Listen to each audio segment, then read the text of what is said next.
अन्नपूर्णे सदापूर्णे शंकर प्राणवल्लभे ज्ञान वैराग्य सिद्धार्थम भिक्षाम देहि च पार्वती माता च पार्वती देवी पिता देव्यो महेश्वर बंधव शिव भक्तश्च स्वदेशो भुवनेत्रयम्। आप सभी को अन्नपूर्णा व्रत की हार्दिक शुभकामनाएं। माता अन्नपूर्णा की कृपा सदैव आपके परिवार पर बनी रहे। दोस्तों, आज की वीडियो में बात करने वाली हूँ महाव्रत अन्नपूर्णा के बारे में। इस व्रत को महाव्रत क्यों कहा जाता है? देखिए, क्योंकि ये व्रत 17 दिनों तक, कई कई स्थानों पर 21 दिनों तक और कई स्थानों पर 8 दिनों तक, बहुत लंबे समय तक ये व्रत किया जाता है और माता अन्नपूर्णा की प्रसन्नता के लिए इस व्रत को धारण किया जाता है। ऐसी मान्यता है कि जब पृथ्वी पर अन्न की कमी हो गई थी, तब माता पार्वती ने अन्न की देवी मां अन्नपूर्णा के रूप में प्रकट होकर पृथ्वी पर अन्न उपलब्ध कराकर लोगों की रक्षा की थी। जिस दिन मां अन्नपूर्णा की उत्पत्ति हुई थी वो मार्गशीर्ष मास की पूर्णिमा तिथि थी। इसी कारण मार्गशीर्ष मास की पूर्णिमा के दिन अन्नपूर्णा जयंती मनाई जाती है। तो मार्गशीर्ष मास में माता अन्नपूर्णा की पूजा करने से धन धान्य की प्राप्ति होती है, आयु में वृद्धि होती है, पुत्र पौत्र आदि की वृद्धि होती है, अर्थात वंश की वृद्धि भी होती है। तो लोग पृथ्वी लोक में जीवन निर्वाह करने के लिए अन्नपूर्णा व्रत अत्यंत आवश्यक है। और जो भक्त व्रत नहीं कर पाते हैं, चाहे कोई सा भी कारण हो, तो आपको इन दिनों में विशेष रूप से माता अन्नपूर्णा की आराधना पूजन जरूर से करनी चाहिए। प्रतिदिन आप व्रत ना भी करें तो व्रत कथा अवश्य ही सुननी चाहिए। माँ अन्नपूर्णा का ध्यान करके अगर आप पूजा करते हैं अपने रसोई में, तो माता अन्नपूर्णा के बिना व्रत किए भी आप प्रसन्न हो जाती है माता अन्नपूर्णा, और आपके जीवन की समस्याओं का समाधान कर देती है। तो बहुत आवश्यक है माता अन्नपूर्णा की आराधना करना। तो देखिए, साल 2025 में अन्नपूर्णा व्रत का प्रारंभ कब से हो रहा है और इसका समापन कब होगा, और किस दिन और किस प्रकार से व्रत को हमें धारण करना है, व्रत के क्या नियम होते हैं, ये सारी चीजें आज की वीडियो में शेयर कर रही हूँ। देखिए, अगर आप 17 दिनों का व्रत धारण करते हैं या 21 दिनों का व्रत धारण करते हैं या फिर 8 दिनों का व्रत धारण करते हैं या केवल एक दिन यानी अन्नपूर्णा जयंती के दिन व्रत करना चाहते हैं, तो किस प्रकार से आपके व्रत के नियम होंगे, अन्नपूर्णा व्रत की संपूर्ण पूजा विधि, व्रत के नियम और उद्यापन कब और कैसे करना है, व्रत की कथा क्या, ये संपूर्ण जानकारी आज की वीडियो में मिलने वाली है। देखिए, सबसे पहले हम लोग ये जान लेते हैं कि अन्नपूर्णा जयंती की पूजन किस प्रकार से करनी है और कहाँ पर आपको करनी है। देखिए दोस्तों, इस पूजन में किचन का विशेष महत्व होता है। देखिए, रसोई घर सिर्फ खाना बनाने का स्थान नहीं होता है, बल्कि हमें माता अन्नपूर्णा का मंदिर मानकर पूजन करनी चाहिए। माँ अन्नपूर्णा की कृपा होती है तभी तो घर में सभी को अन्न धन आदि मिलते हैं, क्योंकि इस पूरे विश्व में, पूरे संसार को भोजन तभी मिलता है जब माता अन्नपूर्णा की कृपा होती है। कहा जाए तो माता अन्नपूर्णा के व्रत को धारण करने से धन दान, पुत्र पौत्र आदि और समस्त मनोकामनाएं पूर्ण होती है।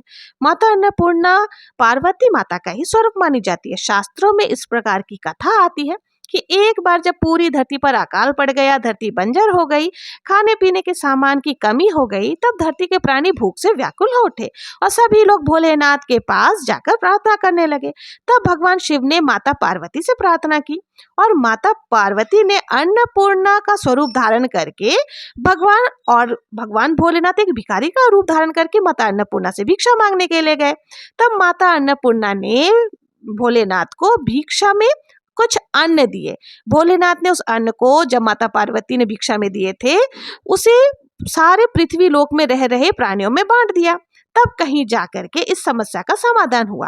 पौराणिक कथाओं के अनुसार माता पार्वती ने अन्नपूर्णा का स्वरूप धारण किया था और मार्गशीर्ष मास की पूर्णिमा तिथि उस दिन थी, इसलिए मार्गशीर्ष मास की पूर्णिमा को अन्नपूर्णा जयंती मनाई जाती है।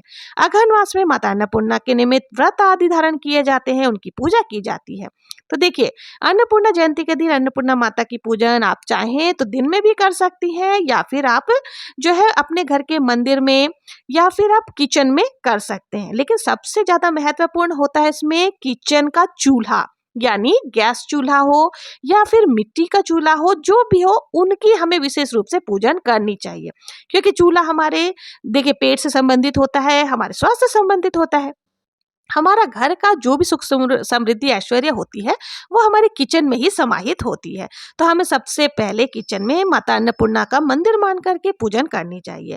आपको रात को ही साफ सफाई आदि कर लेनी है। आप देखिए, सुबह में भी पूजन कर सकते हैं या शाम के समय भी कर सकते हैं, बिना व्रत रखे भी आप इस पूजन को कर सकते हैं। सबसे पहले हमें किचन में अपने चूल्हे की पूजन करनी है। तो आप चाहे मिट्टी का चूल्हा हो या गैस चूल्हा हो, उस पर जल में थोड़ा सा गंगा जल मिश्रित करके जल का छिड़काव कर ले, यानी शुद्धिकरण कर ले। फिर हमें यहाँ पर स्वास्तिक बनाना है। आप चाहें तो हल्दी से या रोली से स्वास्तिक बना ले, स्वास्तिक बनाने के बाद थोड़ा सा अक्षत जरूर से समर्पित करें। अब हमें अन्नपूर्णा माता का ध्यान करते हुए, गणेश जी का ध्यान करते हुए दीपक प्रज्वलित करना है। तो आप चाहें तो तिल का तेल का या फिर देसी घी का दीपक प्रज्वलित कर सकते हैं। दीपक प्रज्वलित करने के बाद हाथ जोड़ करके अन्नपूर्णा माता से प्रार्थना करने की, हे अन्नपूर्णा माता, आज मैं आपके निमित्त ये पूजन कर रही हूँ। आप मेरे घर में अन्न धन का भंडार भरे रखें और सदैव हमारे घर में निवास करें, सुख समृद्धि बनाए रखें, मेरे कुल में वृद्धि करें। इस प्रकार से बोलने के बाद आपके जो किचन की पूजन हो जाएगी। अब हमें देखिए ये पूजन अलग से चौकी लगा करके भी आप कर सकते हैं या घर के मंदिर में भी कर सकते हैं। अगर आपके किचन में शुद्ध सात्विक भोजन बनता है, नॉनवेज आदि नहीं बनता, तो आप किचन में भी ये पूजन कर सकते हैं। तो मैंने यहाँ पर अलग से चौकी लगा करके पूजन विधि आप लोगों को बता रही हूँ। तो देखिए आपको क्या करना है, एक पाटा ले लेना है और आपका मुख पूर्व की तरफ हो, इस तरह से आपको पाटा लगा लेना है। उस पे लाल रंग का वस्त्र बिछा लें और अन्नपूर्णा माता की कोई भी तस्वीर आपको ले लेनी जिसमें शिव जी, इस तरह से अन्नपूर्णा माता शिव जी को दान कर रही हैं, उस तरह की तस्वीर आपको ले लेनी। अगर आपके पास इस तरह की तस्वीर नहीं है तो आप माता पार्वती और शिव जी की कोई भी तस्वीर ले सकते हैं या फिर आप शिव परिवार की भी तस्वीर ले सकते हैं। अब हमें क्या करना है, यहाँ पर थोड़ा सा अक्षत का आसन देते हुए जो है अष्टदल कमल अगर आपको बनाना आता है तो वो आप बना ले। उसके बाद हमें क्या करना है, यहाँ पर एक पात्र आपको लेना है जिसमें नया धान या फिर नया चावल भर करके उसके ऊपर ही अन्नपूर्णा माता का स्वरूप हमें बनाना है। देखिए आप स्टील का पात्र ना ले, आप कांसे या पीतल का ले सकते हैं, पुराना भी चलेगा, लेकिन उसको साफ करके अच्छे से धो ले।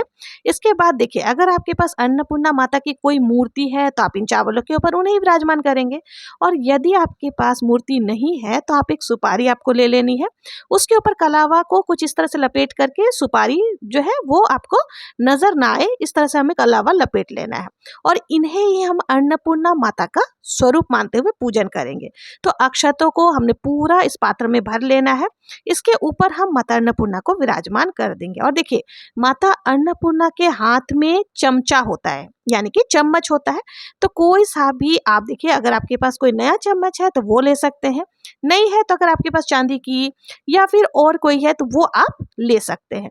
तो इस चम्मच का भी हमें यहाँ पर रखकर पूजन करना है। तो यहाँ पर हमने चम्मच में भी थोड़ा सा अनाज भर करके यहाँ पर जो कलश हमने रखा था उसके ऊपर रख देना है। अब इसके साथ ही देखिए हमें 2 हल्दी की गांठ और एक सिक्का, ये भी हमें इसी कलश के ऊपर जो हमने पूर्ण पात्र रखा है उसके ऊपर हमें रख देना है। अब हमें पूजन शुरू करनी है। देखिए अगर आप 21 दिनों तक या 17 दिनों तक ये पूजन किए हैं तो आपको एक धागा लेकर के उसमें गठान लगा करके भी रखनी होती है। यदि आप केवल पूर्णिमा के दिन ये पूजन कर रहे हैं तो आपको बस इसी तरह से सभी को विराजमान करके पूजन करनी है। अब देखिए अलग से हमें एक कलश स्थापना भी करनी होती है, तो कलश स्थापना करने के लिए हमें क्या करना है, एक अलग से कलश आपको ले लेना है। कलश के अंदर आपको हल्दी की गांठ, सुपारी, सिक्का और लौंग, इलायची डाल करके थोड़ा सा अक्षत का आसन देते हुए उसके ऊपर हमें कलश की स्थापना करनी है। देखिए इस पूजन को जो है ना बहुत ही वैभवपूर्ण पूजन माना जाता है, तो आप पूर्ण मतलब जो भी है पूरा ज्यादातर स्टील का सामान आप इसमें यूज ना करें, पीतल का यूज कर सकते हैं, चांदी का यूज कर सकते हैं, तांबे का यूज कर सकते हैं। तो इस तरह से आपको करना है। अब हमने देखिए कलश यहाँ पर विराजमान कर दिया है। कलश के अंदर आप चाहे तो पंचपल्लव डाल सकते हैं, आम का पत्ता मिल जाता बहुत ही अच्छा है, नहीं तो अशोका के पत्ते भी आप ले सकते हैं। पत्तों पर भी आप तिलक जरूर से लगा लें। इसके ऊपर भी हमें पूर्ण पात्र रखना है, ठीक है। आप अक्षत से भरा हुआ या अनाज से भरा हुआ आपको पूर्ण पात्र ले लेना, उसके ऊपर आप श्रीफल यानी कि नारियल रख देंगे। इस प्रकार से जो है हमारी कलश की भी स्थापना हो जाएगी। अन्नपूर्णा पूजा जो होती है, अन्नपूर्णा जयंती की जो पूजा होती है ना, उसमें हम 2 कलश की स्थापना करते हैं, एक अन्नपूर्णा माता का स्वरूप मान करके और दूसरा जो है वो श्री कलश की स्थापना की जाती है। अब हमें क्या करना है, थोड़ा सा अक्षत का आसन देते हुए देसी घी का एक दीपक हमें प्रज्वलित कर लेना है, ठीक है। आप चाहें तो देसी घी का दीपक या फिर तिल के तेल का दीपक प्रज्वलित कर सकते हैं। सभी को हमने यहाँ पर भावपूर्ण स्नान करा लेना है। उसके बाद वस्त्र की भावना से कलावा समर्पित कर दे। और देखिए अब हम सभी को रोली लगाना है, तिलक। तो गणेश जी को, माता पार्वती को यानी अन्नपूर्णा माता को, सभी को रोली से तिलक करेंगे। शिव जी को चंदन से तिलक लगा देना है। दीपक पर भी आप तिलक जरूर से लगाएं। कलश जो हमने रखा है उन कलश पर भी हमें तिलक जरूर से लगाना है। और देखिए आप हल्दी से भी जरूर से तिलक लगाएं। तो इस तरह से तिलक आदि सब कुछ लगा लेना है और उसके बाद आपको अक्षत जरूर से समर्पित करना। ध्यान रखें अक्षत टूटे फूटे नहीं होने चाहिए। तो यहाँ हमने सभी को तिलक आदि लगा दिए हैं। अब देखिए अगर आपके पास पुष्प है तो आप पुष्प समर्पित कर दें। माता पार्वती यानी कि अन्नपूर्णा माता को लाल पुष्प मिल जाए तो बहुत ही उत्तम है। अगर जवा का फूल यानी कि जिस गड़हल का फूल बोलते हैं वो भी आप समर्पित कर सकते हैं। तो जो भी पुष्प आपको मिल जाए वो आप समर्पित कर दें। तो यहाँ पर जो भी कलश आदि हमने रखा है सभी पर हमें पुष्प समर्पित कर देना है। तो देखिए जो भी फूल आपको मिल जाए, और शिव जी को हो सके तो सफेद रंग का पुष्प चढ़ाए, सफेद नहीं है तो पीला भी चढ़ा सकते हैं। तो यह हमने सभी को पुष्प आदि समर्पित कर दिए हैं। अब देखिए आपको क्या करना है, एक पात्र में थोड़ा सा अक्षत जरूर से भर करके रखना, उस पर एक सिक्का भी जरूर से रख देना है। तो यहाँ पर और यथासंभव दक्षिणा आपको जरूर से समर्पित करनी है, क्योंकि दक्षिणा जो है वो पूजा में रही कमियों को पूर्ण करती है। अब हमें भोग प्रसाद समर्पित करनी है। तो देखिए इस दिन नए अनाज से बना करके खीर का भोग लगाना बहुत ही अच्छा माना जाता है। और खीर में आप थोड़ा सा केसर जरूर से डाल दें। अगर पीले रंग का खीर आप चढ़ाते हैं ना तो माता अन्नपूर्णा बहुत ज्यादा प्रसन्न होती है। यदि आपके पास केसर नहीं है तो आप हल्दी डाल सकते हैं, थोड़ा सा चुटकी भर हल्दी आप जरूर से डाल दें। और साथ ही देखिए आप दूध से बनी हुई मिठाइयों का भोग लगा सकते हैं। और यदि जो भी ऋतु फल आपको मिल जाए उनका भोग आप लगा सकते हैं। साथ ही एक पात्र में आपको जल जरूर से समर्पित करनी है और हाथ तक जोड़ करके माता अन्नपूर्णा से भोग ग्रहण करने के लिए निवेदन करना है। तो इस तरह से आपको जो है ना ये पूजन कर लेनी है। अब देखिए इसके बाद आपको थोड़ा सा अक्षत हाथ में लेकर के आपको कथा का श्रवण करना है। कथा का वीडियो आपको मेरे चैनल पर मिल जाएगा। मैं यह कथा सुनाऊंगी तो ये वीडियो बहुत ज्यादा लंबा हो जाएगा। बहुत ही प्रेम पूर्वक अन्नपूर्णा माता की कथा का श्रवण करने के बाद आरती करनी है। तो देखिए आरती आपने जो दीपक प्रज्वलित करके रखा है उससे भी कर सकते हैं, या फिर आप कपूर से भी आरती कर सकते हैं। बहुत ही प्रेम पूर्वक आपको आरती कर लेनी है। हाथ आरती करने के बाद हाथ जोड़ करके क्षमा याचना कर लेनी है पूजा में रही कमियों के लिए। इस तरह से हमारी पूजन हो जाएगी। पूजन के बाद देखिए जो हमने अन्नपूर्णा माता के स्वरूप वाला कलश बनाया था ना, उस कलश में जो हमने अन्न भरे थे उसे आपको क्या करना है, आपके घर में जहां भी अन्न स्टोर करके रखते हैं उसमें आपको मिला देना है। ऐसी मान्यता है कि इससे हमारे घर में अन्नधन का भंडार भरा हुआ रहता है।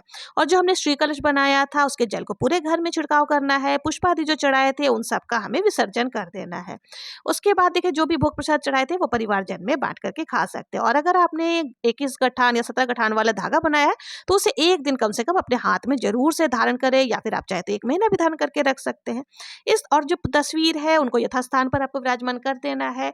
जो आसन हमने बिछाए थे उनको धो करके वापस से यूज कर सकते हैं। तो इस तरह से आप अन्नपूर्णा जयंती के दिन पूजन कर सकते हैं। आप लोगों को ये पूजा विधि कैसी लगी? अगर जरा भी आप लोगों को ये पसंद आई हो तो प्लीज कमेंट में अन्नपूर्णा माता लिखना ना भूलें। मिलते हैं नेक्स्ट वीडियो में किसी और पूजा विधि के साथ। तब तक के लिए जय श्री कृष्णा, जय मां अन्नपूर्णा।